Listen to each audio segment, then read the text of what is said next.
रहे हैं वो दौर कौन सा है? ये 21वीं सदी का दौर, जहां इस देश में एक तरफ हमारे पुरखों को भुला देने की साजिश चल रही, जहां एक तरफ हमारे पुरखों को नाम लेने पर उन्हें किताबों से मिटा दिया जा रहा है, उस दौर में गुड़गांव की इस धरती से हम अपने सदगुरु को याद कर रहे हैं। यही सबसे बड़ी चीज। और आप सब लोग बधाई के पात्र हैं कि आपने आज अपने सदगुरु को याद किया। सदगुरु को याद करना केवल उन्हें याद करना नहीं है, वो हमें अपने पुरखों की जमीन से जोड़ रहे हैं। वो हमें अपनी उस विरासत से जोड़ रहे हैं जिस विरासत की बुनियाद पर ये देश टिका हुआ। ये देश सदगुरु कबीर का देश, ये देश बाबा साहेब का देश, ये देश महात्मा फूले का देश है, ये देश गुरु नानक जयपाल मुंडा बिरसा मुंडा का देश है। जब हम लोग यहाँ से याद कर रहे हैं अपने सदगुरु को, तो अपनी तमाम पुरखों की जड़ों से जुड़ने की कोशिश कर रहे हैं। और इसीलिए इस समय में उनको याद करना इस दौर का सबसे बड़ा और कठिन कार्य है जो आज आप कर रहे हैं। साथियों, सदगुरु कबीर को जब हम लोग याद करते हैं तो आप याद कीजिए जिस दौर में सदगुरु अपनी बातें कह रहे थे, जिस दौर में वो तमाम तरीके की लड़ाइयां लड़ रहे थे, आप देखिए वो दौर कौन सा है।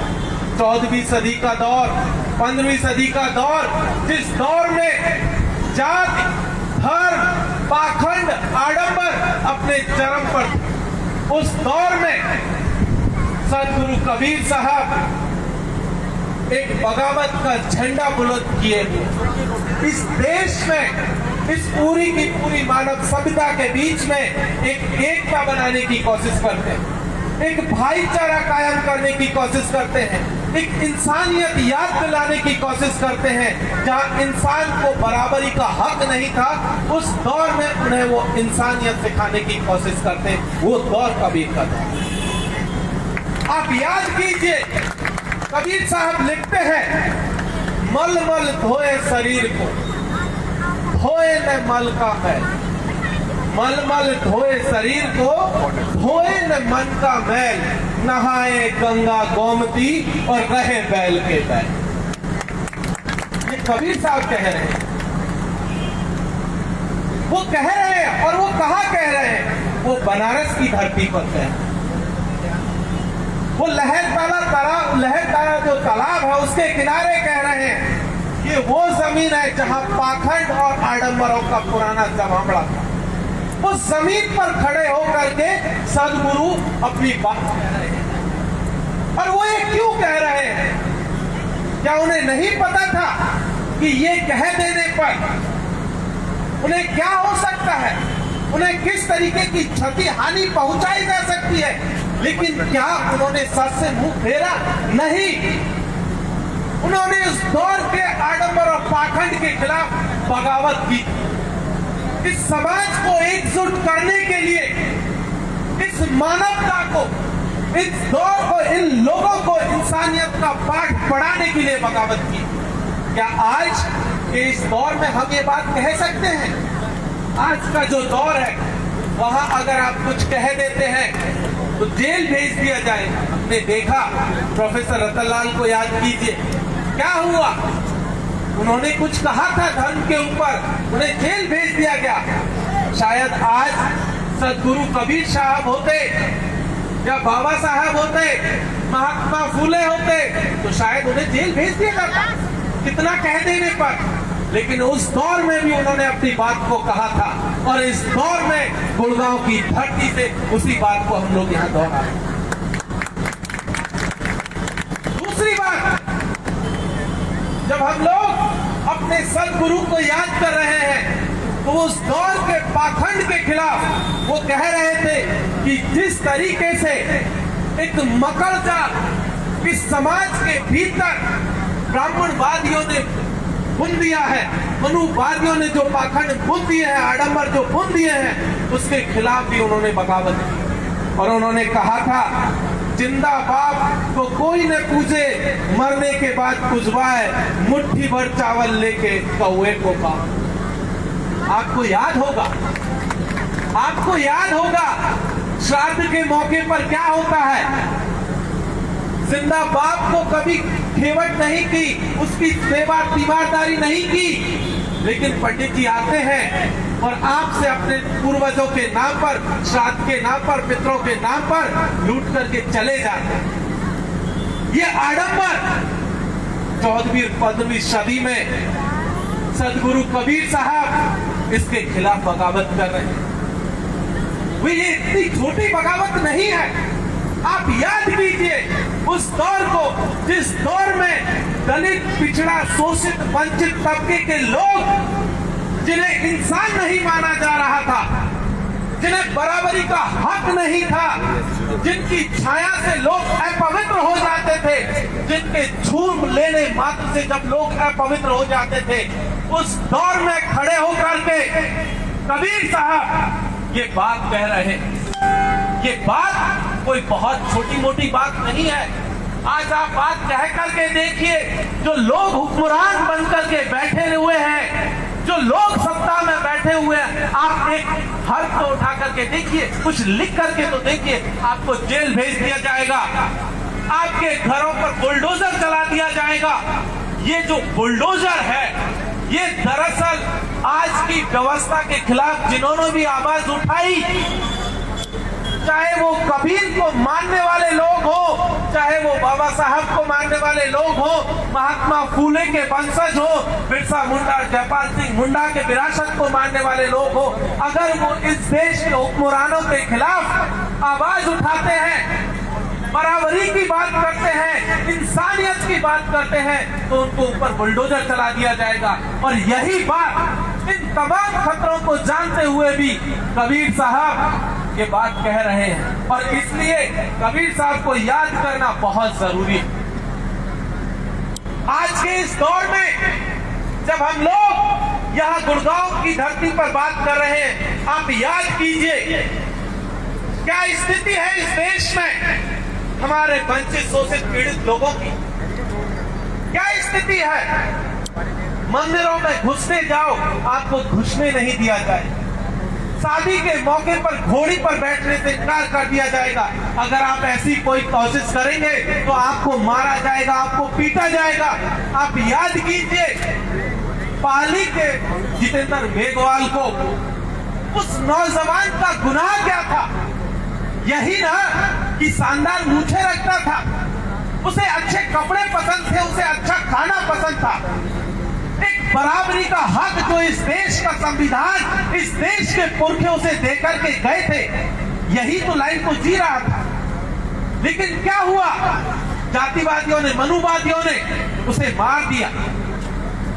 और इसी बात को लेकर के कबीर साहब एक बात कहते हैं, निगुरा ब्राह्मण नहीं भला, गुरुमुख भला चमार, देवतन से कुत्ता भला, नित उठी भूखे द्वार। क्या बात कही है कबीर साहब। वो कहते हैं कि जो गुणहीन ब्राह्मण है, उससे तो हमारा जो गुरुमुख, जो चमार है, जो अपने आइडेंटिटी के साथ लड़ता है, जो इंसानियत की बात करता है, जो मानव सभ्यता को आगे ले जाने की बात करता है, जो इस समाज को बराबरी पर ले जाने की कोशिश करता है, उससे तो वो ज्यादा बेहतर है। इन निकम्मे, नालायक और परजीवियों से तो वो व्यक्ति बहुत ज्यादा बेहतर है। लेकिन हुआ क्या, हुआ ये कि इस पूरी की पूरी जातिवादी व्यवस्था ने हमारे पूरे के पूरे टैलेंट को कुचल करके रख दिया, हमें आगे बढ़ने का मौका ही नहीं दिया।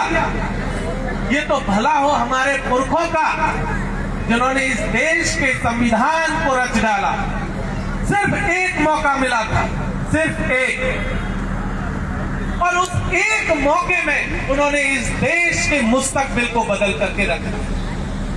आप सोच करके देखिए, उनकी जो गुस्सा है, उनकी जो चिढ़ है आपसे, वो क्यों है। वो इसीलिए है क्योंकि वो जानते हैं कि अगर इस देश के पीड़ित और शोषित वंचितों को किसी तरीके से मौका अगर मिल गया गलती से, तो इस देश का मुस्तकबिल बदल के रख देंगे। विदेश में सिर्फ कुछ ही व्यक्ति गए थे, बाबा साहब में से एक थे। इस दुनिया की सबसे टॉप यूनिवर्सिटीज में पढ़ करके आए। आज की तारीख में याद कीजिए, कोलंबिया विश्वविद्यालय जो दुनिया का सबसे बेहतरीन विश्वविद्यालय है, वो जब अपने बेहतरीन स्टूडेंट की फोटोज लगाता है तो बाबा साहब की तस्वीर उनमें सबसे ऊपर। क्यों? क्योंकि वो उस टैलेंट को पहचानते हैं। वो जानते हैं कि इस देश में टैलेंट की कोई कमी नहीं है, लेकिन जातिवादियों ने, मनुवादियों ने उस टैलेंट को कभी आगे आने नहीं दिया। मैं आपको एक बात बताता हूं इतिहास की। जब 1757 की लड़ाई लड़ी जा रही थी, प्लासी की लड़ाई, जब अंग्रेज आ रहे थे और इस देश पर कब्जा करने की कोशिश कर रहे थे, तब लॉर्ड क्लाइव 3000 की आर्मी लेकर के मद्रास के तट पर उतरते हैं और कलकत्ता तक उनकी आर्मी लगभग 30 से 35 दिनों तक की पैदल यात्रा करके कलकत्ता पहुंचती है। लेकिन किसी ने भी उस आर्मी के ऊपर कोई पत्थर कंकड़ कुछ नहीं मारा। तब क्लाइव कहते हैं कि आखिर इस देश में ऐसी क्या बात थी, जब उन्हें पता था कि इस देश में इतने सारे लोग हैं, अंग्रेज यहाँ पर गुलाम बनाने के लिए आ रहे हैं, फिर भी लोगों ने विरोध क्यों नहीं किया। तब उनको जवाब मिलता है कि इस देश की जातिवादी व्यवस्था ने इस देश के लोगों को वो हक ही नहीं दिया कि वो अंग्रेजों के खिलाफ जाकर के लड़ते, क्योंकि हमारा काम तो शास्त्रों में बताया गया कि आप तो सेवा करने के लिए पैदा हुए। आपका काम तो यही है कि सेवा करिए, आपका काम कोई और नहीं है। तो हम तो सेवा करते रह गए, जिनकी जिम्मेदारी थी उन्होंने गुलामी स्वीकार कर। हमें एक मौका अंग्रेजी हुकूमत के आने के बाद, पहला मौका 1818 में बैटल ऑफ कोरेगांव, भीमा कोरेगांव में मिला था, याद कीजिए। जब 5500 की महाराव की आर्मी ने 20,000 पेशवाओं की सेना को धूल चटाई, वो पहला मौका था जब हमें लड़ने का मौका दिया।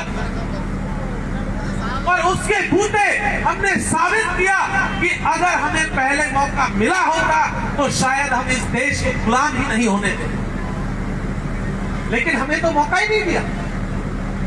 इसीलिए इस बात को सदगुरु कबीर साहब जानते थे और इसीलिए उन्होंने इस देश की जाति व्यवस्था के खिलाफ अपनी आवाज उठाई, क्योंकि अगर वो नहीं लड़ते तो शायद आज हम सदगुरु को याद नहीं कर रहे। इसीलिए याद कर रहे हैं कि हमारे वो पुरखा 624 साल पहले ये लड़ाई जो आज हम गुड़गांव की धरती से लड़ रहे हैं, वो लड़ाई वहां पर लड़ी जा रही थी। इतने सारे पंडित, पुजारियों और मौलवियों के बीच में वो लड़ाई लड़ रहे थे, लेकिन उन्हें पता था कि इस देश के लोगों की भलाई इसी बात में है कि पाखंड और आडंबरों से, इस जातिवादी व्यवस्था से मुक्ति मिले, और इसीलिए उन्होंने वो लड़ाई लड़ी। इस देश में व्यवस्था थी कि पढ़ने लिखने का काम तो कुछ खास जाति के लोगों का ही, वही लोग पढ़ेंगे, वही लोग लिखेंगे, और उन्होंने जो पढ़ा और उन्होंने जो लिखा वो हम देख रहे हैं कि क्या पढ़ा क्या लिखा, उसमें हमारी जगह नहीं है। लेकिन कबीर साहब वहां याद करते हुए कहते हैं, पोथी पढ़ पढ़ जग हुआ, पंडित भया न कोई, ढाई आखर प्रेम के, पढ़े सो पंडित। लगभग 1500 से 2000 साल हो चुके थे कबीर के दौर में, तब तक ये शास्त्री बांटते आ रहे थे, और उसके बाद जब प्रेम की बात करने कबीर साहब शुरू करते हैं, तब जो है आपको याद आएगा कि वो पढ़ने की, और वो कौन सी पढ़ाई की बात करते हैं, वो हिंदू और मुसलमान दोनों के बीच का जो कठमुल्ला पंथ था, दोनों के बीच के जो आडंबर थे, उसको तोड़ते हुए कहते हैं, काकर पाथर जोड़ के मस्जिद लई चिनाए, काटड़ मुल्ला बाग दे, क्या बहरा हुआ खुदा। हिंदू कहे वही राम प्यारा, तुर्क कहे रहमाना, आपस में दो लड़ मुए मरम कोई न जाने। इस दौर में जब हिंदू और मुसलमान की सियासत चल रही है, इस दौर में जब हम लोग देख रहे हैं मंदिर और मस्जिद के नाम पर देश को तोड़ा जा रहा, बंटवारा किया जा रहा है, इस दौर में जो संविधान के ऊपर हमला किया जा रहा है, उस समय पर हमें सदगुरु कबीर साहब को याद करने की जरूरत है, क्योंकि सदगुरु ही है जो हमें मुक्ति का रास्ता दिखाएंगे। इस समाज को बराबरी, भाईचारा और संविधान के आदर्शों पर चलने वाला समाज बनाएंगे। तो मुझे लगता है कि इस पूरी की पूरी विरासत को हम आगे इसी तरीके से बढ़ाएंगे और हम पूरी उम्मीद करते हैं आने वाले दिनों में इस तरीके के आयोजन होते रहेंगे। बहुत बहुत शुक्रिया। इंकलाब जिंदाबाद। जय भीम, जोहार।